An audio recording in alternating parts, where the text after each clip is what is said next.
Beginning the after के episode 1 के अंदर आप सभी का स्वागत हो गया। एपिसोड 1 की शुरुआत में अब हम लोगों को एक राजा को दिखाया जाता है जिसका नाम ग्रे होता है। वो बिना किसी इमोशंस को दिखाए एक लड़की को मार देता है, जिसकी वजह से वो एक राजा बन चुका है। अब हम लोग देखते हैं कि ग्रे कुछ ज्यादा ही ताकतवर होता है। वो अपने ओपोनेंट को हरा देता है, वो भी बहुत ही इजीली। जहाँ पर भी वो जाता है काफी ज्यादा तबाही मचा देता है। ग्रे अब अपने साथियों को बोलकर अब पूरे शहर के ऊपर ये बॉम्ब गिरा देता है, जिसकी वजह से अब पूरा शहर तबाह हो जाता है। इतना सब कुछ बुरा करने के बाद भी उसे कोई भी फर्क नहीं पड़ रहा था ग्रे को। वो कह रहा होता है कि मैं सबसे पावरफुल राजा हूँ। जिसके बाद अब वो अपने रूम में जाकर अपने ताज को देख रहा होता है, पर तभी अचानक से वो अपने आप को एक पानी के अंदर पाता है। अब उसे वहां पर एक आवाज आती है जो कि उसे कहती है कि प्लीज अपनी नई लाइफ के अंदर रोशनी को ढूंढना। रोशनी जहाँ पर किसी लड़की का नाम नहीं होने वाला, तो चिंता नहीं करनी। इसके बाद अब जैसे ही वो अपनी बात मुकम्मल करती है, ग्रे अपनी आंखों को खोलता है और देखता है कि उसके सामने तो एक आंटी और एक अंकल होते हैं जो कि अब ग्रे को ही देख रहे होते हैं। ये देखकर ग्रे कंफ्यूज हो जाता है और कहता है कि ये मैं कहाँ आ गया हूँ। तभी वो जो अंकल होते हैं वो उससे कहते हैं कि हेलो आर्थर, मेरा नाम ब्रोनिस है और मैं तुम्हारा पापा हूँ। शॉर्ट में तुम मुझे रे बुला सकते हो।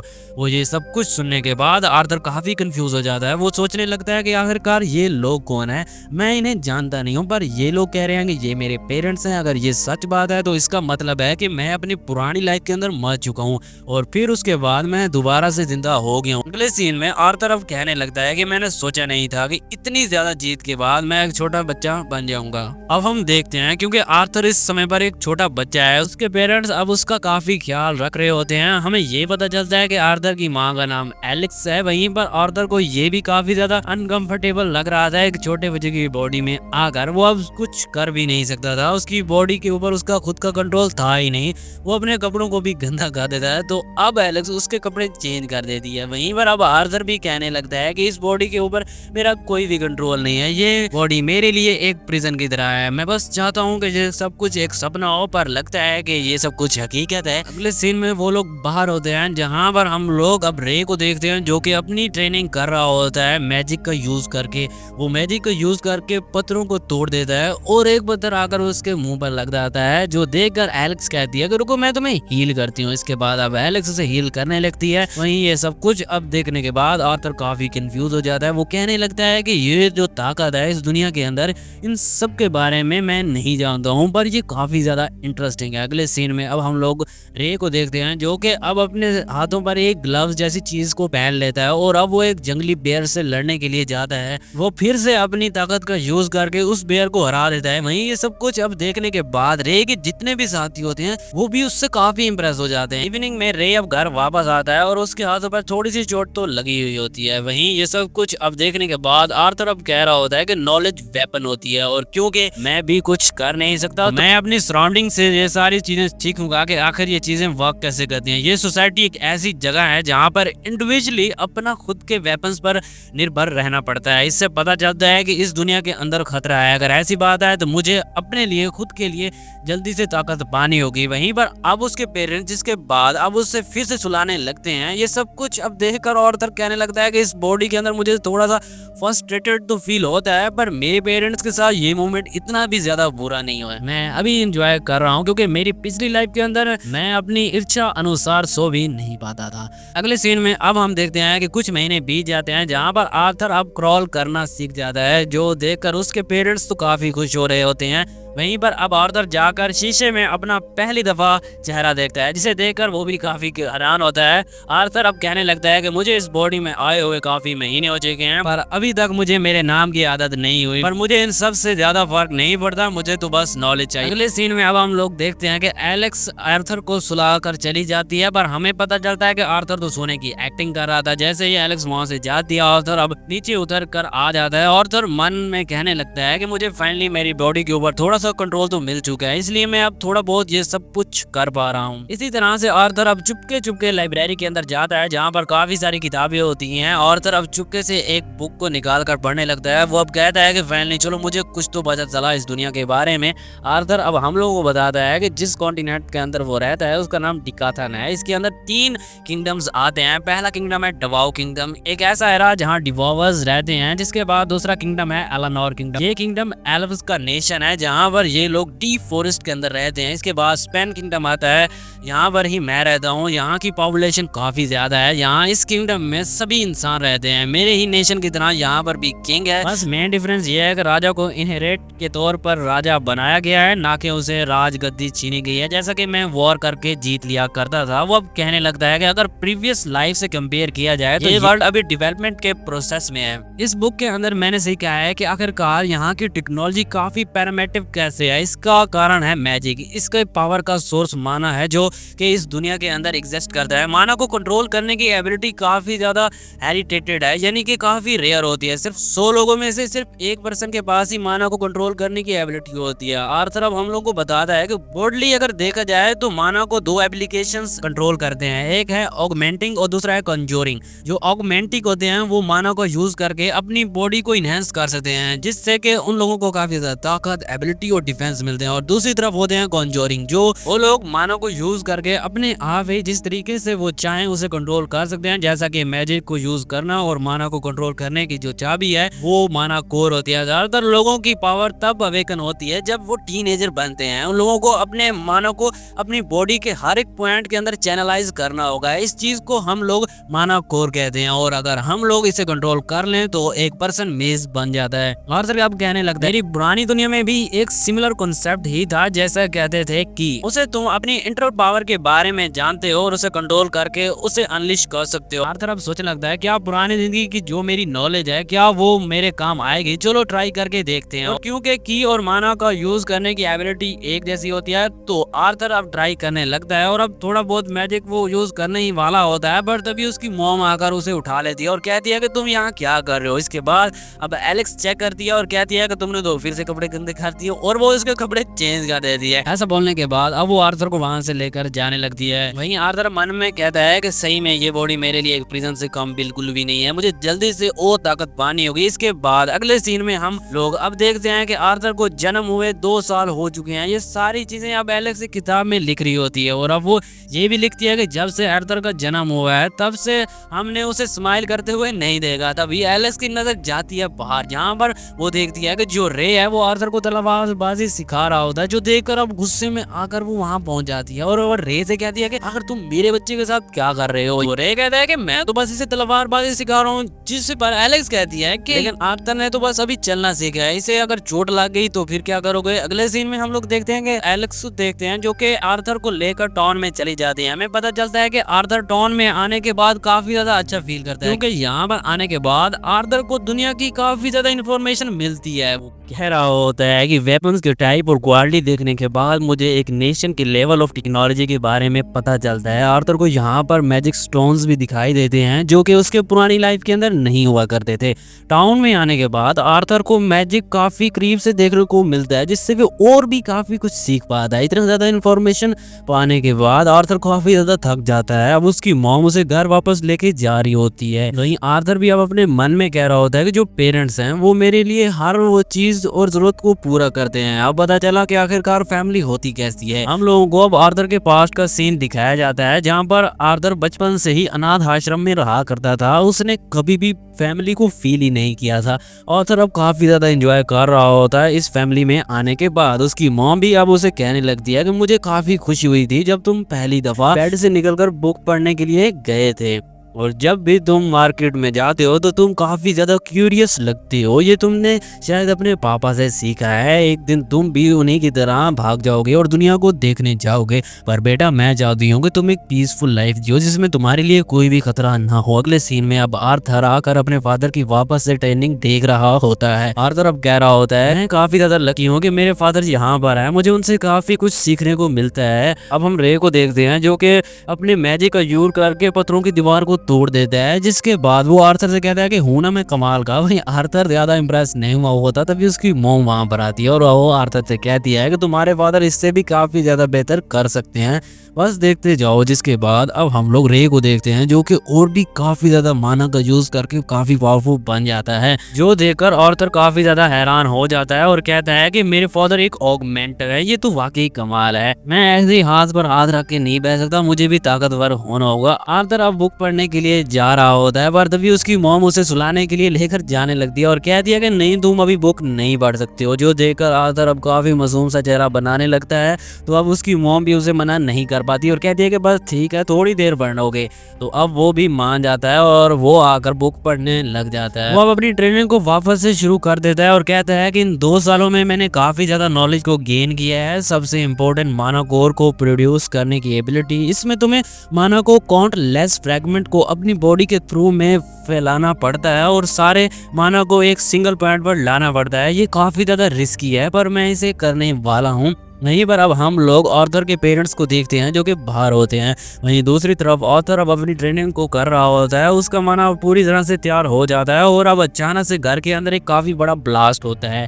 ये देखकर रे अब जल्दी से एलेक्स को बचा लेता है। इसके बाद अब वो दोनों भी काफी घायल हो चुके होते हैं पर अब उन लोगों को आर्थर की चिंता होने लगती है क्योंकि उन लोगों को याद आता है कि आर्थर तो अंदर ही था, इसलिए वो जल्दी से आर्थर को देखने के लिए अंदर आ जाते हैं। अंदर आने के बाद रे अब जैसे ही सामने देखता है वो अपनी आंखों पर विश्वास नहीं कर पाता। वो कहता है कि आर्थर तो 3 साल का है, आखिरकार ये आर्थर कैसे कर सकता है। वहीं पर एलेक्स भी ये देखकर काफी ज्यादा हैरान हो रही होती है कि आर्थर तो आसमान में उड़ रहा था। वहीं पर अब आर्थर भी अपने मन में कह रहा होता है कि मेरी स्टडी के दिन काम कर गए, ये मेरा पहला कदम है। ऐसा बोलने के बाद आर्थर अब नीचे आ जाता है। वहीं पर उसके पेरेंट्स उसे देखकर काफी ज्यादा शॉक हो रहे थे पर तभी अचानक से कुछ लकड़ी के टुकड़े अब आर्थर के ऊपर गिरने वाले होते हैं, जो देखकर वो वहां से भागने की कोशिश करता है पर वो भाग नहीं पाता। वो अब कहने लगता है कि मैं तो केयरलेस हो गया, मैं ऐसी जगह पर दोबारा से नहीं मार सकता। इसके ऊपर अब लकड़ी गिरने वाली होती है पर तभी उसके पेरेंट्स आकर उसे बचा लेते हैं। ये देखकर आर्थर भी अब अपने मन में कहने लगता है, ये तो सही है, ये मेरे पेरेंट्स है, आकर यही मुझे सेफ रखेंगे, पेरेंट्स की यही तो ड्यूटी होती है। पर तभी आर्थर अब देखता है कि उसके पेरेंट्स काफी ज्यादा खुश होते हैं कि आर्थर ठीक है, इसलिए वो तो अब रोने लगते हैं, जो देखकर आर्थर भी काफी ज्यादा शौक हो जाता है। वो मन में कहने लगता है कि आखिरकार ये लोग मेरे लिए रो क्यों रहे हैं। वो अब अपने पास्ट को याद कर रहा होता है और कहता है कि इन लोगों ने अपनी ड्यूटी तो पूरी कर दी, तो इन लोगों को तो अपने ऊपर गर्व होना चाहिए, पर ये क्या, मुझे समझ नहीं आ रहा। आर्थर अपने पेरेंट्स को रोता हुआ देखकर खुद भी रोने लगता है। आर्थर अब अपने मन में कहता है कि ये पेरेंट्स का प्यार वो चीज है जो मुझे कभी भी मेरी पुरानी लाइफ में मिल ही नहीं सका। यही नहीं, ऐसा बोलने के बाद अब आर्थर भी काफी इमोशनल हो जाता है और अब वो भी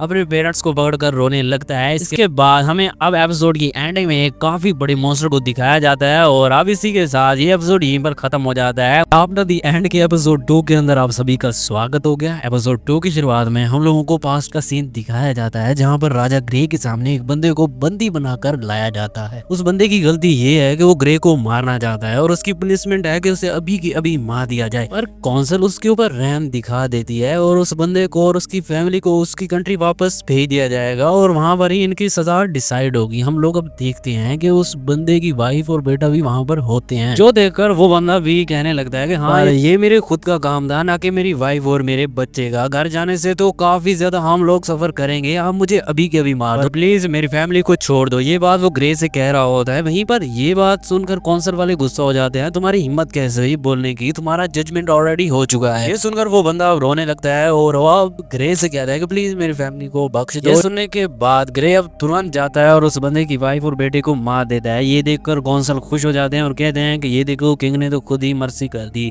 तुम्हारी फैमिली को अब सफर नहीं करना पड़ेगा। ये सुनने के बाद वो बंदा काफी हैरान होता है पर फिर भी ना चाहते हुए भी वो किंग का शुक्रिया अदा करता है। इसके बाद हमें अब प्रेजेंट का सीन दिखाया जाता है जहां पर ग्रे, जो कि अब ऑथर बन चुका है, वो अपने फादर के साथ ट्रेनिंग कर रहा होता है। उसके फादर उसे यूज करने के लिए वही ग्लव्स दे रहे होते हैं पर आर्थर मना कर देता है और अपनी लकड़ी की तलवार निकालता है। आर्थर अब अपने मन में कह रहा होता है कि मेरी बॉडी इस समय पर काफी कमजोर है, इसलिए मैं इन ग्लव्स को अच्छे से यूज नहीं कर पाऊंगा, तो मैं तलवार का ही यूज करूंगा। इसके बाद अब उन लोगों के बीच में फाइट शुरू हो जाती है जहां पर आर्थर काफी तेजी से अपने फादर के ऊपर अटैक कर रहा होता है। ये देखकर उसके फादर भी काफी इम्प्रेस हो रहे होते हैं उससे और अब उसके फादर अब उस लकड़ी के ऊपर अब अपना माना लगा लेते हैं आर्थर से लड़ने के लिए। तो आर्थर भी यही करता है, वो भी अपनी तलवार के ऊपर माना लगा लेता है और सीधा हमला करता है, जिसकी वजह से उसके जो फादर जो लकड़ी यूज कर रहे थे वो टूट जाती है। ये देखकर वो तो काफी शौक हो रहे होते हैं। वहीं पर आर्थर स्माइल कर रहा होता है और अपने फादर से कहता है कि कैसा लगा ये अटैक। फिर इवनिंग में ऑर्थर के फादर यानी कि रे को दिखाया जाता है जो कि एलेक्स से कह रहा होता है कि मेरे हिसाब से हम लोगों को ऑर्थर को एक अच्छा टीचर दे देना चाहिए। तो एलेक्स कहती है कि नहीं, तुम क्या कह रहे हो, तुम तो कहते थे कि मैं खुद ही से ट्रेनिंग दूंगा। तो रे कहता है कि हाँ, प्लान तो यही था, पर ऑर्थर काफी ज्यादा टैलेंटेड है, अगर उसे ग्रो करना है तो उसे एक असली टीचर की जरूरत है। तो एलेक्स कहती है कि लेकिन मैं इसे मैजिक सिखा दूंगी। तो जिस पर रे मना कर देता है और कहता है कि नहीं, तुम्हारा मैजिक एक स्पेशल और काफी रेयर चीज है। और वैसे भी ऑर्थर ने इस लकड़ी को तब तोड़ा जब मैंने उसके ऊपर माना लगाया हुआ था, और ऑर्थर तो अभी 4 साल का है, तो ऐसा करना नामुमकिन है।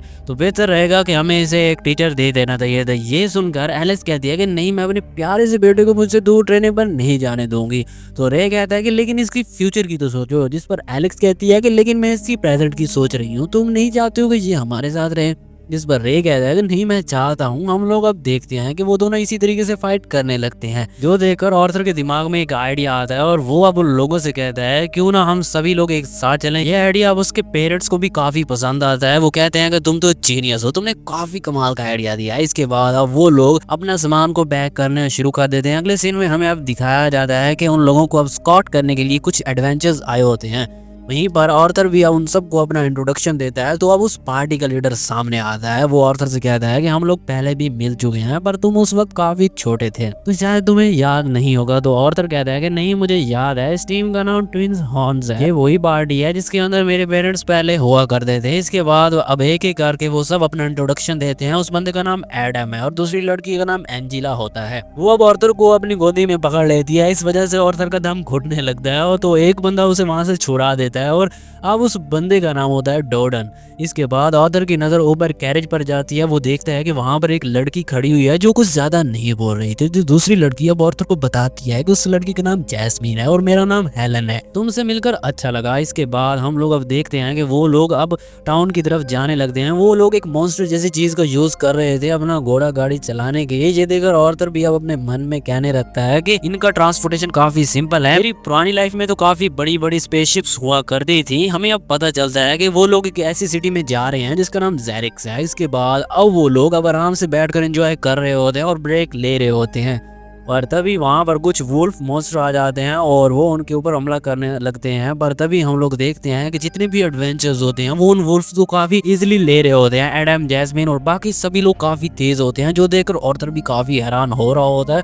और ऑर्थर अब बता रहा होता है कि एडम, हेलन और जैस्मिन ऑगमेंटर हैं और एंजिला और डोडन वो दोनों कॉन्जरर्स हैं। हम अब देखते हैं कि वो सभी लोग उन मॉन्स्टर्स को हरा देते हैं, जो देखकर ऑर्थर भी उनसे काफी इंप्रेस होता है। वो भी कहता है कि ये लोग वाकई काफी पावरफुल हैं और मुझे भी इन्हीं की तरह बनना है। अगले सीन में हम लोग अब देखते हैं कि रात हो जाती है, जहां पर वो सभी लोग अभी एक साथ बैठकर डिनर कर रहे थे। वहीं पर अब ऑर्थर देखता है उसकी मॉम को तो ज्यादा भूख नहीं होती, वो खाना अवॉइड कर रही होती है। तभी ऑर्थर की मॉम अब देखती है कि रे के हाथ के ऊपर चोट लगी हुई है, जो देखकर वो उसे हील करने के लिए जा रही होती है। पर तभी सभी एडवेंचर अब उनके सामने आ जाते हैं उन लोगों की रक्षा करने के लिए। इसके बाद वो एलेक्स से कहते हैं कि तुम अब अपनी पावर्स का यूज कर सकती हो। तो एलेक्स भी मान जाती है और अपनी हीलिंग मैजिक का यूज करके रे को ठीक कर देती है। और ये देखकर ऑर्थर बताने लगता है कि एलेक्स यानी जो कि मेरी मॉम है, वो एक स्पेशल टाइप की मेज है जिसे एमिएटर कहा जाता है। ये स्किल काफी ज्यादा कीमती और रेयर है क्योंकि ये लोगों को हील कर सकती है, इसलिए ये खास ध्यान रखा जाता है कि एलेक्स हमेशा सेफ रहे। इस स्किल की वजह से मेरे पेरेंट्स कंट्री से दूर रहते हैं, जिससे कि एलेक्स की पावर सीक्रेट रहे। इसके बाद अब एलेक्स रे को ठीक कर देती है। पर तभी एडम रे से कहता है कि मैं थोड़ी एक्सरसाइज करना चाहता हूँ, इसलिए मैं ऑर्थर के साथ ट्रेनिंग करूंगा। तो वो भी मान जाता है। जिसके बाद अब वो लोग लड़ने के लिए तैयार हो जाते हैं, जहां पर एडम अपने भाले के ऊपर कपड़ा बांध लेता है जिससे कि ऑर्थर को चोट ना लगे। वहीं पर अब ऑर्थर भी सोचने लगता है कहीं एडम पागल तो नहीं हो गया, मैं अभी 4 साल का हूँ, चलो कोई ना, थोड़ी सी पावर दिखाई देता हूँ इनको। इसके बाद अब एडम अपना माना का यूज करके अपने वेपन को इनहेंस कर दे, जो देखकर ऑर्थर सोचता है कि मुझे नहीं लगता कि एडम होल्ड बैक करने वाला है। इसलिए अब ऑर्थर भी अपने पैरों और अपनी तलवार दोनों को इनहेंस कर लेता है, जिससे कि उसकी स्पीड काफी ज्यादा तेज हो जाती है। वो एकदम से एडम के पीछे आ जाता है, जो देखकर सभी काफी हैरान हो जाते हैं। पर तभी अब अचानक से ऑर्थर का पैर फिसल जाता है। इसी मौके का फायदा उठाकर अब एडम ऑर्थर के ऊपर हमले करने लगता है, जिसकी वजह से काफी जबरदस्त सोनिक वेव निकलती है, जिसके कारण से ऑर्थर आसमान में उड़ जाता है। वो अब अपने मन में कहता है कि मुझे लगा ही था कि मेरी बॉडी कुछ ज्यादा ही हल्की है। ऑर्थर अब जब नीचे गिर रहा होता है, तब एंजिला अपनी पावर्स का यूज करके ऑर्थर को आराम से नीचे रख देती है। वहीं पर अब बाकी सब लोग एडम से कहने लगता है कि तुम अपनी पावर का ज्यादा यूज कर रहे थे, जिस पर एडम कहता है कि लेकिन ऑर्थर तो एक छोटे मॉन्स्टर की तरह है, वो अब रे से कहता है कि अगर तुम अपने बेटे को कौन सी ट्रेनिंग देते हो, जिस पर वो कहते हैं कि कोई भी नहीं। तभी अचानक से जैस्मिन ऑर्थर के पास आ जाती है और वो उससे कहती है कि तुमने अपने पैरों को कैसे इनहेंस किया। उसके चेहरे का लुक देखकर ऑर्थर समझ जाता है कि उसे आंसर देना ही पड़ेगा, क्योंकि बिना आंसर के सुने जैस्मिन रुकेगी नहीं। तो आर्थर अब उसे बता देता है। अगले सीन में हम लोग अब देखते हैं कि वो लोग अपनी जर्नी को वापस से कंटिन्यू करते हैं, जहां रास्ते में ऑर्थर सभी लोगों से काफी कुछ नया नया सीख रहा था। साथ में वो जैस्मिन को अपनी तेज दौड़ने वाली पावर दिखा रहा होता है और वो भी उस पावर को यूज करना सीख जाती है। अगले सीन में हम लोग अब देखते हैं कि जैस्मिन अब ऑर्थर से कहती है कि तुम्हारा बर्थडे है और तो और तुमने मुझे काफी चीजें सिखाई हैं, इसलिए मैं तुम्हारे लिए गिफ्ट लेकर आई हूँ। वो गिफ्ट में ऑर्थर को एक नाइफ जैसी चीज देती है, जो देखकर ऑर्थर भी सोचता है कि शायद जैस्मिन मुझे पसंद करने लगी है। वहीं पर इस डैगर के अंदर एक रोप भी लगी हुई है। ये देखकर सभी काफी खुश हो जाते हैं कि जैस्मिन ऑर्थर के साथ इतनी फ्रेंडली हो गई है। इसके बाद अब वो लोग वहां से जाने के लिए तैयार हो जाते हैं। वो सब लोग अब जा ही रहे होते हैं, पर तभी अब ऑर्थर देखता है कि उसकी मॉम की तबीयत थोड़ी सी खराब लग रही होती है, जो देखकर ऑर्थर परेशान लग रहा होता है। और तो उसकी मॉम उसे कहती है कि चिंता मत करो, मैं ठीक हूँ। इसके बाद अगले सीन में हम लोग अब देखते हैं कि वो लोग अब दोबारा से अपनी जर्नी को वापस से कंटिन्यू करते हैं, जहाँ पर अचानक से उन लोगों की कैरेज रुक जाती है। ऐसा इसलिए होता है क्योंकि वहां पर कुछ गुंडे आ जाते हैं जो कि उनका रास्ता तीर मारकर रोक देते हैं। वो लोग अब और भी तीरों से हमला करते हैं, पर एंजेला अपनी पावर्स का यूज करके उन तीरों को दूर फेंक देती है। वहीं पर अब ये सब कुछ देखकर ऑर्थर भी थोड़ा सा घबरा जाता है और कहता है कि ये बिल्कुल भी अच्छा नहीं है, क्योंकि इन लोगों ने हमें चारों ओर से घेर लिया है। हम देखते हैं कि वहां पर जो गुंडों का लीडर होता है वो अपने साथियों से कहता है कि लड़कियों और बच्चों को जिंदा छोड़ देना। ये देखकर अब ऑर्थर सोचता है कि इसका मतलब है कि हर दुनिया के अंदर बुराई होती है, इस दुनिया में बुराई है। जिसके बाद हम लोग अब देखते हैं कि वो गुंडे अब हमला करने के लिए नीचे उतर आते हैं, जो देखकर एलेक्स भी अब एजर से कहते हैं कि चिंता मत करो, मैं तुम्हारे साथ हूँ। तो आर्थर कहता है कि ठीक है मॉम। अगले सीन में हम लोग रे और उसके साथियों को देखते हैं, जो कि अब उन गुंडों को हराने लगते हैं। वो सभी लोग मिलकर काफी सारे गुंडों को मार रहे होते हैं, पर इस समय पर काफी ज्यादा गुंडे आ चुके होते हैं और उन सब की पावर्स भी काफी कम पड़ रही होती है। तभी अब अचानक से गुंडे अब रे के ऊपर हमला करके उसे कैरेज के ऊपर देकर मारते हैं, जिससे कि वो कैरेज भी टूट जाती है। वहां पर हम लोग अब गुंडों का लीडर को देखते हैं, जो कि सामने आने लगता है, जो देखकर एलेक्स और ऑर्थर वहां से बाहर आ जाते हैं। तो रे अब उन लोगों से कहता है कि हिलो मत। रे अब एलेक्स से कहता है कि हम लोग काफी बड़ी मुसीबत में आ जाएंगे उन लोगों ने अगर तुम्हारी पावर्स को विटनेस कर लिया तो, इसलिए अपनी पावर्स का यूज मत कर। इसके बाद रे अब ऑर्थर से कहता है कि जल्दी से अपनी मॉम को लेकर यहाँ से चले जाओ। तो ऑर्थर कहता है कि आप ये क्या कह रहे हो, मैं ताकतवर हूँ, मैं लड़ सकता हूँ। तो रे कहता है कि अपनी ताकत का यूज अपनी मॉम को प्रोटेक्ट करने के लिए करो, क्योंकि इस समय पर तुम्हारी मॉम प्रेग्नेंट है। ये सुनने के बाद अब ऑर्थर काफी ज्यादा शॉक हो जाता है और अब उसे समझ आता है कि उसकी मॉम की तबीयत क्यों खराब थी। इसके बाद रे अब ऑर्थर से कहता है कि अपनी मॉम का ख्याल रखना बड़े भाई, तुम बड़े भाई जो बनने वाले हो। तो अब आर्थर भी कहता है कि ठीक है। इसके बाद वो अपनी पावर्स का यूज करके अपनी मॉम को वहां से लेकर जाने लगता है। ये देखकर गुंडों का लीडर उन लोगों के सामने आ रहा होता है, पर तभी रे उसके ऊपर हमला करके उसे रोक देता है और कहता है कि मैं तुम्हें उनके पीछे नहीं जाने दूंगा। वहीं पर हम लोग अब देखते हैं कि कुछ गुंडे अब ऑर्थर का रास्ता रोक लेते हैं, पर अब एडम और जैस्मिन उनके ऊपर हमला करके उन्हें साइड कर देते हैं, जिसकी वजह से वो लोग इजिली वहां से भाग रहे होते हैं। वहीं पर अब ऑर्थर भी अपने मन में कहने लगता है कि मैं वो पर्सन था जो कि लोगों से काफी कुछ चीजें छीन लिया करता था और अब मैं उन लोगों की जगह पर आ चुका हूँ। मैं भाग रहा हूँ अपनी चीजों को बचाने के लिए। लगता है कि यही कर्मा है। इसके बाद वो लोग अब जहाँ से भाग रहे होते हैं, तभी उन लोगों को सामने एक मैजिशियन आ जाता है और वो मैजिक का यूज करके हमला कर देता है।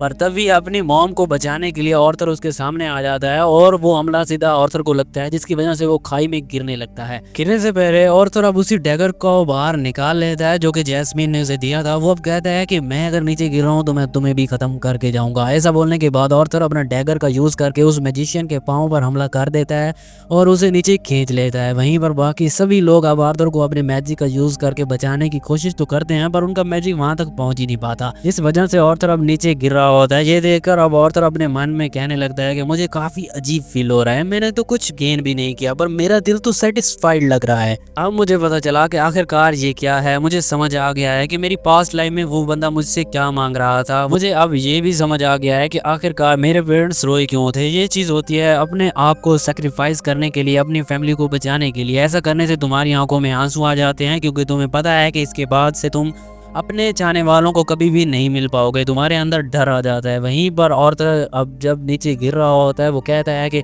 अरे हाँ मैं तो बड़ा भाई भी बनने वाला था, ये तो काफी मजेदार होता। वहीं पर अब अपने पेरेंट्स को रोता हुआ देखकर खुद भी रोने लगता है और नीचे गिर जाता है। अगले सीन में वापस से हम लोगों को अब आर्थर को दिखाया जाता है जो कि खाई के नीचे आ चुका है और अब वो फॉरेस्ट में फंस गया होता है। जिसके बाद जैसे ही अब वो उठता है उसके सामने वही बड़ा सा डीमन आ जाता है जो कि उसे कहता है कि गुड मॉर्निंग आर्थर, और ये देखकर आर्थर भी काफी शॉक हो रहा होता है। और अब इसी के साथ ये एपिसोड यहीं पर खत्म हो जाता है। उम्मीद है कि तुम लोगों को ये एपिसोड पसंद आया होगा। पसंद आया हो तो वीडियो को लाइक करके चैनल को सब्सक्राइब करो और नीचे कमेंट बॉक्स के अंदर बताओ कि कैसी लगी सीरीज। मिलते हैं नेक्स्ट एपिसोड के अंदर, तब तक के लिए बाय बाय।